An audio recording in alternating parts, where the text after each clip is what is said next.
Good morning students. Chemistry class में आपका स्वागत है। ट्वेल्थ क्लास के इस लेक्चर में आज हम नया चैप्टर स्टार्ट करने वाले हैं, वो है सॉलिड स्टेट। सबसे पहले देखो, आप लोगों की 11th क्लास के अंदर है ना, 11th क्लास के अंदर सबसे पहले जो बेसिक कॉन्सेप्ट चलती हैं उनके अंदर आपने ये पढ़ा है मैटर क्या होता है। तो something which occupy some mass and volume that is called matter. On the physical state matter exist in 3 state, basically 3 states में एग्जिस्ट करता है। First one state is solid state, second is liquid state and gaseous state. 11th class के अंदर आपने liquid state और gaseous state काफ़ी widely पढ़ा है, और 12th में आप लोगों को पढ़ना है सॉलिड स्टेट। ठीक है, तो सॉलिड स्टेट से एक माइंड के अंदर एक आइडिया क्लिक करता है कि सॉलिड स्टेट जो होती है, तो basically matter is classified into 3 states. First one is solid state, liquid and gaseous state. Today we will discuss about the solid state. The general idea about the solid state means a compound which hard and rigid, which have definite geometry and shape, that is called solid. The idea is exactly clear, but in this chapter we will discuss what is the basic properties of solid, how many types of solids, and the basic characteristics feature of solid state, and many properties like as their thermal energy, like their resistant. इसके अलावा अगर आप पढ़ोगे तो उसके अंदर कई सारे अपन पढ़ेंगे।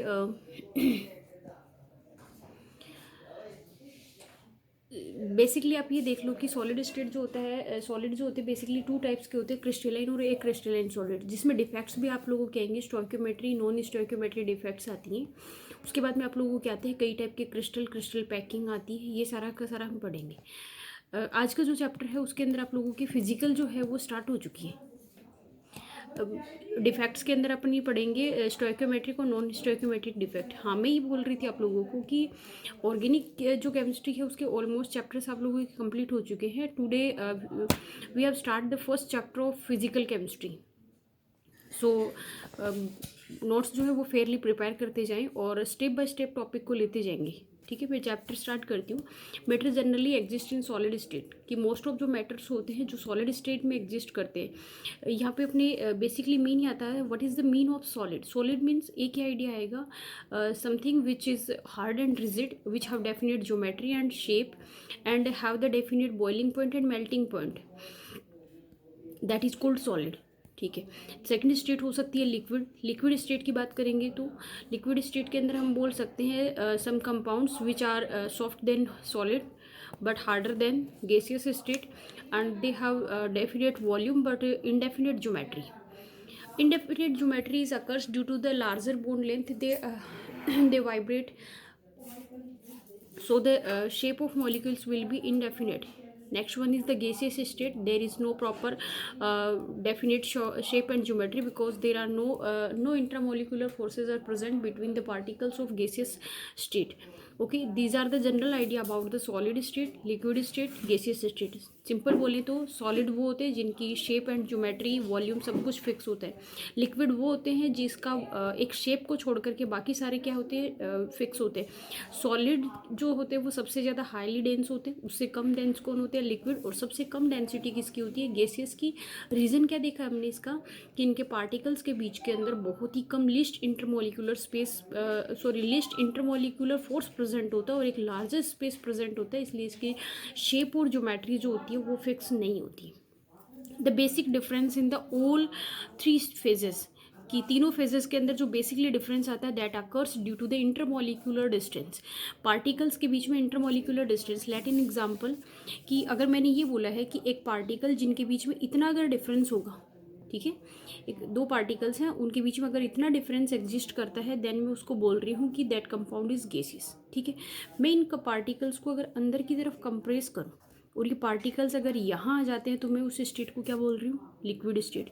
और अगर मैं हाईली इनको कंप्रेस करूँ और दोनों पार्टिकल्स अगर एक दूसरे को टच कर जाएं तो वो स्टेट कौन सी है, सॉलिड। बीच की स्टेट आई वो कौन सी है, लिक्विड। और जब बहुत दूर दूर की स्टेट थी वो कौन सी है, गैसियस। इसका मतलब है गैस को कंप्रेस करके किस में कन्वर्ट कर सकते हैं, लिक्विड में, और लिक्विड को कंप्रेस करके किस में कन्वर्ट कर सकते हैं अपन, सॉलिड स्टेट में कर सकते हैं। ठीक है। एक बार बार आप लोगों के नाम आएगा कॉन्स्टिट्यूएंटिंग पार्टिकल्स। तो सबसे पहले मैं क्लियर कर दूं कि कॉन्स्टिट्यूएंटिंग पार्टिकल्स क्या होते हैं। तो पार्टिकल है ना, एक smallest particle which repeat many times in the crystal, या फिर हम बोल सकते हैं by the repetition of a particle whole crystal is form, that basic particle is known as the constituenting particle. एक पार्टिकल जिसके बार बार रिपीट होने से, है ना, बार बार रिपीट होने से क्या बनता है, कॉन्स्टिट्यूएंटिंग पार्टिकल, जिसके बार बार रिपीट होने से सॉलिड क्रिस्टल बनता है, उसको अपन बोलते हैं कॉन्स्टिट्यूएंटिंग पार्टिकल बोलते हैं। ठीक है। इसके बाद में देखो general properties of solid state देखेंगे। वैसे तो अपन को पता है कि सॉलिड की क्या क्या प्रॉपर्टीज़ होती है, लेकिन फिर भी अपन जो जो प्रॉपर्टीज़ आपको ध्यान रखनी है एक एक करके देखते जाएंगे। Let and first property, minimum space present between intermolecular particles कि जो सॉलिड स्टेट के पार्टिकल्स होते हैं उनके बीच में, है ना, मिनिमम स्पेस प्रेजेंट होता है। इसका मतलब पार्टिकल्स क्या होते हैं, एक दूसरे से टच में रहते हैं, पार्टिकल्स बिल्कुल पास पास रहते हैं। लिस्ट स्पेस है, इसका मतलब पार्टिकल्स की नंबर क्या होगा, एक डेफिनेट वॉल्यूम के अंदर नंबर ऑफ पार्टिकल्स काफ़ी ज़्यादा होंगे, और पार्टिकल्स के बीच में स्पेस कम होता है, इसका मतलब वो क्या रहेंगे, हार्ड रहेंगे। High thermal energy, thermal energy is the energy which is required to separate the particles from one to other, कि दो पार्टिकल्स को अलग अलग करने के लिए जो एनर्जी रिक्वायर्ड होती है उसको अपन क्या बोलते हैं, थर्मल एनर्जी। सॉलिड स्टेट के लिए थर्मल एनर्जी की वैल्यू हाई होती है। क्यों? क्योंकि सॉलिड स्टेट के अंदर पार्टिकल्स के बीच में एक स्ट्रॉन्ग इंट्रामोलिकुलर फोर्स प्रेजेंट होता है, और स्ट्रॉन्ग इंट्रामोलिकुलर फोर्स को ब्रेक डाउन करने के लिए जो एनर्जी रिक्वायर्ड होती है वो क्या होती है, ज़्यादा होती है। इसलिए अपन बोल सकते हैं कि जो सॉलिड स्टेट होती है उसके लिए थर्मल एनर्जी की वैल्यू काफ़ी हायर होती है। ठीक है। नेक्स्ट आती है density of solid is very high.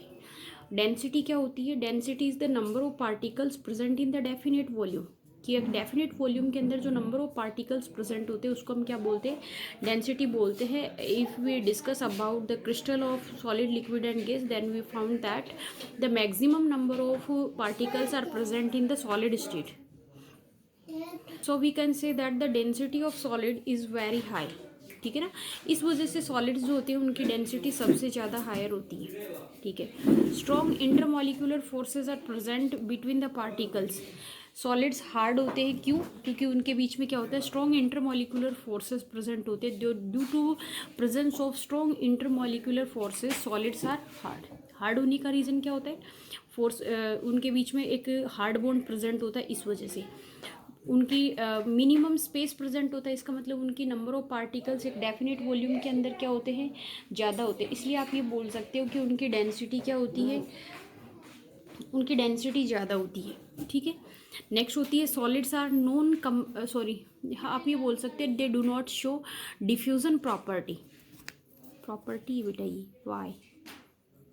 ठीक है ना, solids they do not show diffusion property, कि वो डिफ्यूज़न प्रॉपर्टी शो नहीं करते। इसका क्या मतलब हुआ, इसका मतलब ये हुआ कि जो पार्टिकल्स हैं उनके बीच के अंदर डिफ्यूज़न मतलब बहने का, फ्लो की प्रॉपर्टी नहीं होती है। फ्लो की प्रॉपर्टी इसलिए नहीं होगी कि पार्टिकल्स जो है वो बहुत स्ट्रॉन्ग फोर्स से बॉन्डेड है, और बहुत स्ट्रॉन्ग फोर्स से बॉन्डेड होने की वजह से उसके बीच में किसी भी तरह का किसी भी तरह का मूवमेंट प्रेजेंट नहीं होता है ना। स्ट्रॉन्ग फोर्स प्रेजेंट होने की वजह से उनके अंदर किसी भी तरह का मूवमेंट प्रेजेंट नहीं होता है, और मूवमेंट जो नहीं होता तो उनके अंदर फ्लो की कैपेसिटी भी नहीं होगी, है ना। इसलिए आप ये बोल सकते हो they do not show diffusion property, कि उनके बीच में डिफ्यूज़न की प्रॉपर्टी नहीं होता है। लेकिन ठीक वहीं पे मैंने एक बात लिखी है, एक्सेप्ट ग्लास कि ग्लास को छोड़ करके, है ना, ग्लास को छोड़ करके किसी में डिफ्यूज़न की प्रॉपर्टी नहीं होती। इसका मतलब ग्लास तो डिफ्यूज़न प्रॉपर्टी शो करता है, ग्लास तो बहने का गुण रखता है। यहाँ से एक क्वेश्चन आएगा, आगे बताती हूँ मैं इसको। ये पूछा जाता है why glass is known as a super cooled liquid, कि ग्लास को अति शीतित यानी बहुत ठंडे ठंडे टेम्परेचर पे या बहुत ठंडे टेम्परेचर पे इसको लिक्विड क्यों कहा जाता है ना, सुपर कूल्डेड लिक्विड क्यों कहा जाता है। तो आप ये बोलेंगे इसके अंदर बहुत ही कम, है ना, बहुत ही कम, लेकिन इसके अंदर फ्लो की प्रॉपर्टी होती है, इसलिए इसको बोलते हैं। आगे स्पेशली क्वेश्चन आएगा, एक बार बोर्ड में पूछा हुआ क्वेश्चन नहीं, इसलिए मैं आपको इसको हाईलाइट कर रही हूँ। नेक्स्ट प्रॉपर्टी है सॉलिड्स आर नॉन कंप्रेसिबल। सबसे पहली बात आती है कंप्रेसिबल प्रॉपर्टी क्या होती है। तो किसी भी मैटर को, किसी भी सब्सटेंस को जब प्रेशर के थ्रू उसको अगर उसका वॉल्यूम कम कर दिया जाए, उसके वॉल्यूम को कम कर दिया जाए, सप्रेस कर दिया जाए, तो उस प्रॉपर्टी को हम बोलते हैं कंप्रेसिबल। ठीक है ना, उसको हम कंप्रेसिबल बोलते हैं कि कोई भी कंपाउंड को प्रेशर के थ्रू उसका वॉल्यूम कंट्रोल करना कंप्रेसिबल फैक्टर होता है। हमने ये लिखा है इसमें कि there is least intramolecular space is present, least intramolecular space is present between them. Next जो प्रॉपर्टी आएगी, नॉन कंप्रेसिबल हो गया इतना। नॉन कंप्रेसिबल सॉलिड स्टेट में नहीं होती है। रीज़न यही बताया मैंने इसका कि इसके पार्टिकल्स के बीच में स्पेस ही नहीं होता है।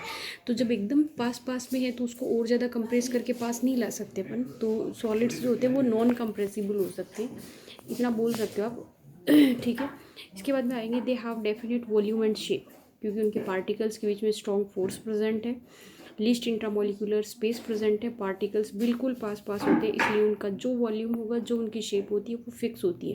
Without any physical force we can't change them.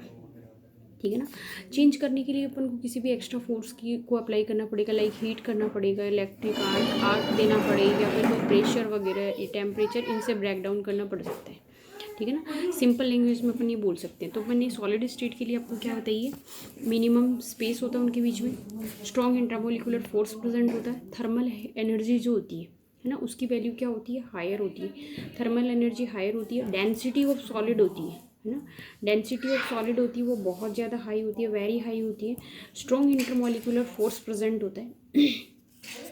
Strong intermolecular force present होता है किसके बीच में, पार्टिकल्स के बीच में, और उनके बीच में किसी भी तरह की डिफ्यूजन प्रॉपर्टी नहीं होती है ना, डिफ्यूजन प्रॉपर्टी नहीं होती है। Solids are non compressible, compress नहीं करे जा सकते उनको। They have definite volume and shape, उनके शेप और वॉल्यूम क्या होते हैं, डेफिनेट होते हैं।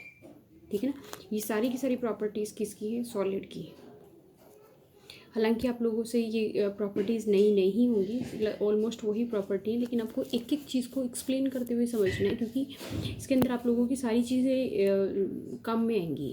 ठीक है, now we will discuss solids are 2 types. Solid basically कितने टाइप के होते हैं, 2 टाइप के होते हैं। फर्दर क्लासिफिकेशन है इनका, जिसके अंदर पहला आप लोगों के है क्रिस्टलाइन सॉलिड और दूसरा है ए क्रिस्टलाइन सॉलिड।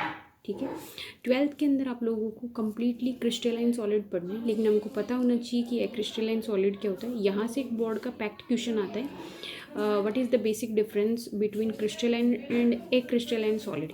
ए क्रिस्टलाइन सॉलिड्स जो होते हैं उनको अमॉर्फस सॉलिड या फाल्स सॉलिड भी बोलते हैं। अमॉर्फस या फाल्स, इनको हम ट्रू सॉलिड्स भी बोलते हैं। ठीक है, यहाँ तक कोई दिक्कत नहीं है। क्रिस्टलाइन और ए क्रिस्टलाइन, 2 वर्ड समझ आई। सबसे पहला अपन स्टार्ट करते हैं क्रिस्टलाइन सॉलिड्स। ठीक है, क्रिस्टलाइन सॉलिड्स का नाम लेते ही आपको दिमाग में एक बात क्लिक करनी चाहिए, ऐसा कोई भी सॉलिड जो रियल सॉलिड होता है, जो ट्रू सॉलिड होता है, उसको अपन क्या बोलते हैं, क्रिस्टलाइन सॉलिड बोलते हैं। क्रिस्टलाइन सॉलिड के अंदर पार्टिकल्स की ज्योमेट्री, उनकी शेप, उनका अरेंजमेंट, सब कुछ क्या होता है, डेफिनेट होता है, सब कुछ प्रॉपर होता है। ठीक है ना, सब कुछ प्रॉपर होता है, इसलिए अपन उसको क्या बोलते हैं, क्रिस्टलाइन सॉलिड्स बोलते हैं। इन क्रिस्टलाइन सॉलिड्स कॉन्स्टिट्यूएंटिंग पार्टिकल्स, नाम पहले आ चुका है कॉन्स्टिट्यूएंटिंग पार्टिकल, इसका मतलब the particle which repeat many times and by the repetition of that particle whole crystal is form, कि एक क्रिस्टल के अंदर बार बार रिपीट होने वाला मेन जो पार्टिकल होता है उसको अपन क्या बोलते हैं, कॉन्स्टिट्यूएंटिंग पार्टिकल्स बोलते हैं। They are arranged in definite geometry, कि क्रिस्टलाइन कंपाउंड्स के अंदर जो पार्टिकल्स होते हैं वो एक फिक्स ज्योमेट्री के अंदर रहेंगे, इसीलिए तो इसको बोलते हैं ना अपन ट्रू सॉलिड। तो डेफिनेट ज्योमेट्री के अंदर वो अरेंज रहेंगे। Long range order present between crystalline solids. Long range order का मतलब ये होता है जो सीक्वेंस चल रहा है ना, क्रिस्टलाइन सॉलिड्स के अंदर क्या होता है, plus minus plus minus plus minus, क्योंकि उनके बीच में अपोजिट चार्जेस के बीच में अट्रैक्शन फोर्स प्रेजेंट होता है। तो जो अट्रैक्शन फोर्स का सीक्वेंस है वो पूरे क्रिस्टल में चलता है, चाहे आप लेफ्ट से राइट जाएं, अप टू डाउन जाएं, वर्टिकल जाएं, हॉरिजॉन्टल जाएं, किसी भी वे में जाएंगे तो क्रिस्टल के स्टार्टिंग से लेकर के एंड तक एक ही सीक्वेंस चलता है। जब वो सीक्वेंस बहुत लंबे टाइम तक चलता रहे तब उसको अपन बोलते हैं लॉन्ग रेंज ऑर्डर। समझ आई, कि एक ही ऑर्डर जो बार बार रिपीट होता है और पूरे क्रिस्टल में चलता है उसको आप बोलते हो long range order, plus minus plus minus plus minus, इस तरीके से। ठीक है, because in whole crystal there is the same arrangement in all directions, क्योंकि पूरे क्रिस्टल के अंदर सारे पार्टिकल्स में ऊपर से नीचे आएंगे तो भी वही plus minus, left to right आएंगे तो भी plus minus, up to down आएंगे तो भी प्लस माइनस, कट लेते हो तो भी उसमें आता है प्लस माइनस। इसका मतलब ये होता है कि पूरे क्रिस्टल के अंदर अगर सेम तरह का ऑर्डर बार बार रिपीट होता रहे, एक ही ऑर्डर बार बार रिपीट होता रहे, तो उसको अपन क्या बोलते हैं, लॉन्ग रेंज ऑर्डर बोलते हैं। ठीक है ना।